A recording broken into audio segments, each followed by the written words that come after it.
டெல்லியில் நடைபெற்று வரும் குடியரசு துணைத் தலைவர் தேர்தலில் நாடாளுமன்ற உறுப்பினர்கள் ரகசிய முறையில் வாக்களித்து வருகின்றனர். குடியரசு துணைத் தலைவர் ஜெகதீப் தன்கர் கடந்த ஜூலை மாதம் 21ஆம் தேதி உடல்நலக் குறைவை காரணம் காட்டி பதவியை ராஜினாமா செய்தார். இதை அடுத்து புதிய குடியரசு துணைத் தலைவரை தேர்வு செய்வதற்கான வாக்குப்பதிவு காலை 10 மணிக்கு நாடாளுமன்ற வளாகத்தில் தொடங்கி நடைபெற்று வருகிறது. இதில் நாடாளுமன்ற உறுப்பினர்கள் கலந்து கொண்டு ரகசிய முறையில் வாக்களித்து வருகின்றனர்.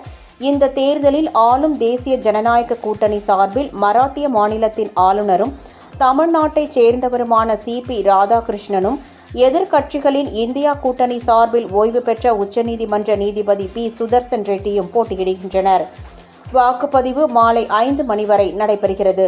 ஒடிசா முன்னாள் முதல்வர் நவீன் பட்நாயக் தலைமையிலான பிஜு ஜனதா தளமும், தெலுங்கானா முன்னாள் முதல்வர் சந்திரசேகர ராவ் தலைமையிலான PRS கட்சியும் குடியரசு துணைத் தலைவர் தேர்தலை புறக்கணிப்பதாக அறிவித்துள்ளன.